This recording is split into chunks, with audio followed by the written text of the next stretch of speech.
அனைவருக்கும் வணக்கம். நம்ம இன்றைக்கி ஒரு 2 ஐட்டம் பண்ணி காட்ட போகிறேன். இன்றைக்கி ஃப்ரெஷ்ஷான சுண்டைக்காய் போட்டு ஒரு புளி குழம்பு, அதுக்கு சைட் டிஷ்ஷாக கீரை பெரட்டல் பண்ண போகிறேன். ஃபஸ்ட்டு நம்ம சுண்டைக்காய் குழம்பு பார்த்துடலாம். அதுக்கான தேவையான பொருட்களை நான் ஃபஸ்ட்டு உங்களுக்கு காட்டிடுறேன்.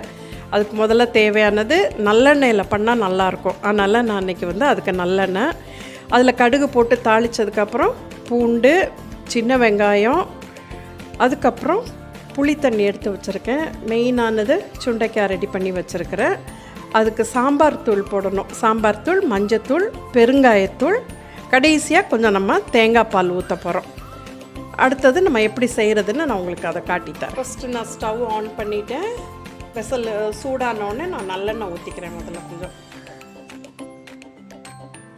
இதுக்கெலாம் கொஞ்சம் அந்த சுண்டைக்காய் வதங்குற அளவுக்கு நல்லெண்ணெய் கொஞ்சம் தாராளமாக ஊற்றினா நல்லாயிருக்கும். இப்போ எண்ணெய் சூடாகிடுச்சு, கடுகு போட்டு தாளிச்சிடலாம்.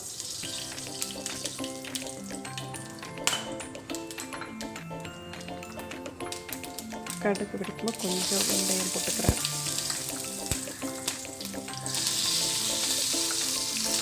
பூண்டு போட்டுக்கலாம். பூண்டு போட்டு நல்லா வதங்கட்டும். வெங்காயம் போட்டுக்கிறேன். கருவேப்பிலை போட்டுக்கலாம்.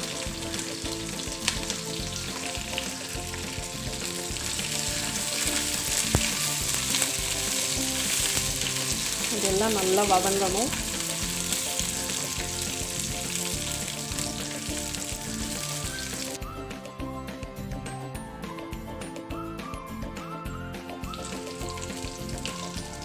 அடுத்தது நம்ம இப்போ சுண்டைக்காய் போட்டுடலாம்.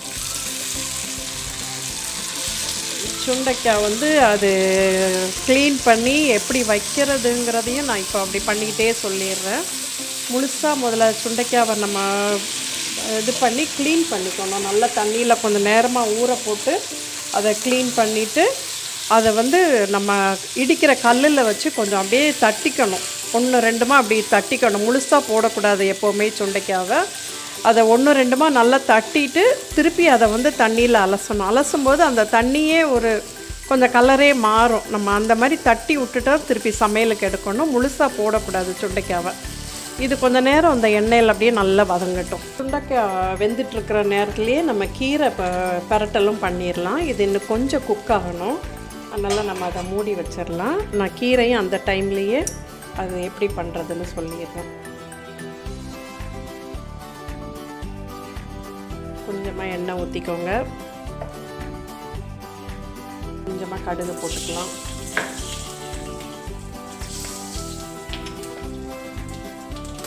கடுகு போட்டுட்டு கடுகு வெடித்த உடனே காஞ்ச மிளகாய் போட்டுருங்க.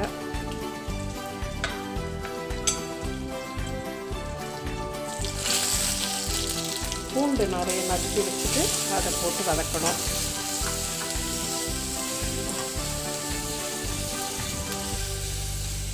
பூண்டு வாசனை வந்த உடனேயே கொஞ்சம் சின்ன வெங்காயத்தை போட்டுடலாம். அதுலேயே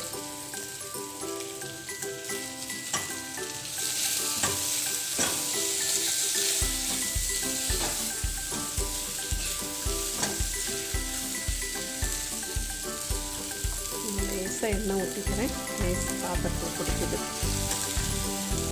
இதை நம்ம சிம்மில் வச்சுட்டு சுண்டைக்காவை பார்த்துடலாம். சுண்டைக்காய் ஓரளவு நல்லா வதங்கிடுச்சு. இதில் முதலே அந்த எண்ணெயில் கொஞ்சம் பெருங்காயம் போடணும்.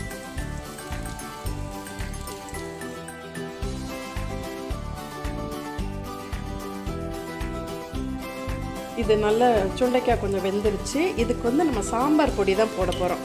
நம்ம ரெகுலர் மிளகாத்தூள், மல்லித்தூள்லாம் கிடையாது. அந்த சாம்பார் பொடி தான் இதுக்கு நல்ல ஒரு வாசனை கொடுக்கறது. அதனால் இது சாம்பார் பொடி கொஞ்சம் போட்டுக்கலாம். லேசாக மஞ்சத்தூள். உங்களுக்கு கொஞ்சம் டார்க்காக கலர் வேணும்னா லேசாக நான் காஷ்மீரி சில்லி பவுட்ரு வச்சுருக்கிறேன். அது அந்த கலருக்காக தான் கொடுக்குறேன். இல்லைன்னா ரொம்ப லைட் கலராக வரும். வெறும் சாம்பார் பொடி போட்டு நல்லா அதை கொஞ்சம் வதக்கிட்டு புளி தண்ணியை ஊற்றிடலாம். அதில்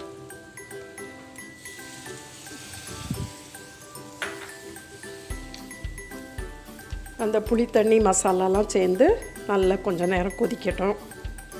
இதுக்கு தேவையான உப்பு போட்டுடலாம்.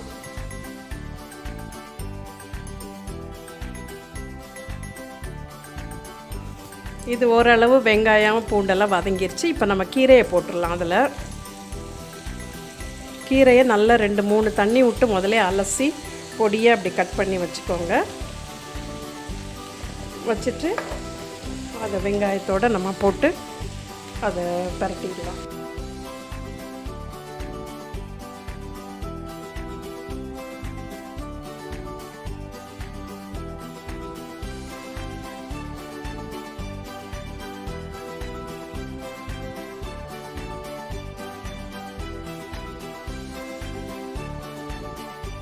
இது ஓரளவு நல்லா சுண்டைக்காய் மசாலா எல்லாம் சேர்ந்து நல்லா குக் ஆகிடுச்சு.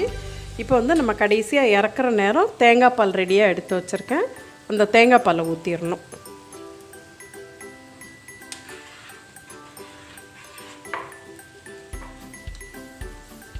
தேங்காய் பால் நம்ம ஊற்றினோன்னா ஓரளவு அந்த ரொம்ப புளிப்பு இருந்தால் கூட அந்த புளிப்பு அது எடுத்துரும்.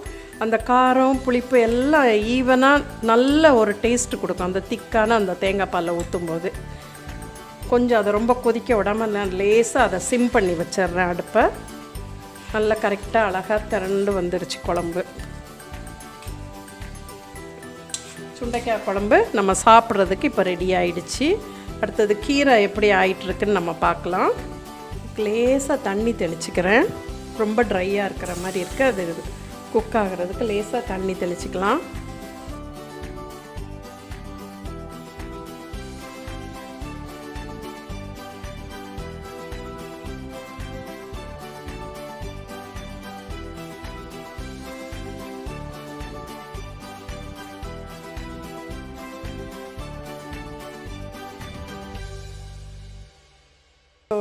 சுண்டைக்காய் குழம்பு ரெடி ஆகிடுச்சு. அதை நம்ம வேறு பாத்திரத்துக்கு மாற்றிடலாம்.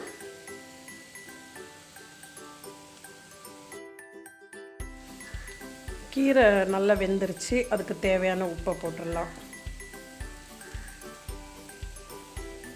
லேசாக போட்டால் போதும். உப்பு போட்டுட்டு ஒரு பரட்டிட்டு கடைசியாக நம்ம இறக்கும்போது தேங்காய் பூ போட்டு எடுத்துடலாம்.